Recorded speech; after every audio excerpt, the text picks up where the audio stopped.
Мақта қыз бен мысық. Баяғы ерте заманда мақта қыз бен мысық болыпты. Бір күні мақта қыз үйін сыпырып жүріп, мейіз тауып алыпты. Ол мысығын шақырады. Мысығым, мысығым, келші бірдеңе көрсетемін дейді. Мысығы келмейді.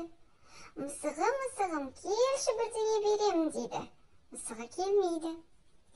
Келмесең келме деп, мақта қыз мейізді өзі жеп қояды.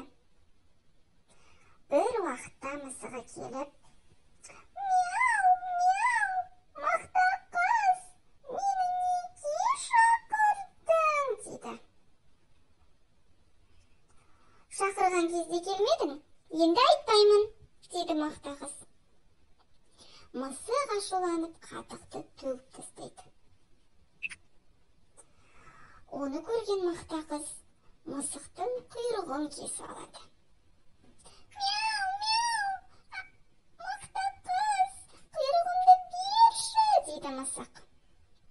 «Ал сен менің қатығымды төле», дейді мақта қыз. Сөйтіп мысық не істерін білмей сиырға барады. «Сиыр, сиыр, маған қатық берші», дейді. «Му, менің қарным ашып тұр, маған жапырақ әкеліп бер», дейді. Мысық ағашқа барады. «Ағаш, ағаш, маған жапырақ берші», дейді. Ағаш болса, «Мен шөлдедім, маған су керек», дейді.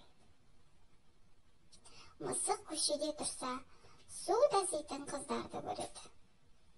Қыздарға жүгіріп барып, «Қыздар, қыздар, маған су беріңдерші», дейді. «Ал сен бізге сағыз әкеліп бер», дейді қыздар. Мысық дүкеншіге барып, «Дүкенші, дүкенші, маған сағыз берші», дейді. «Ал сен маған жұмыртқа әкеліп бер», дейді дүкенші. Мысық тауыққа барады. «Тауық, тауық, маған жұмыртқа берші», дейді. Тауықтар болса, «Сен бізге дән әкеліп бер, біз саған жұмыртқа береміз», дейді.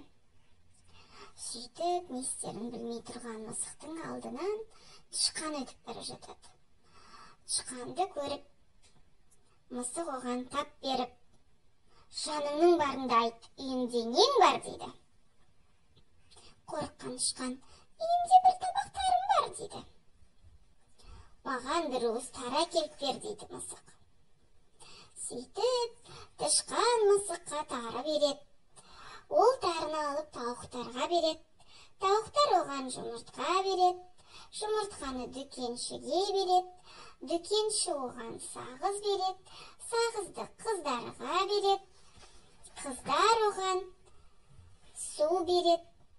Суды терекке құяды. Терек оған жапырағын береді. Жапырақты сиырға береді. Сиыр оған қатық береді.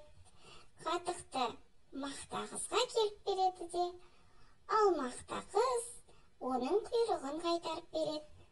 Сөйтіп екеуі достасады екен.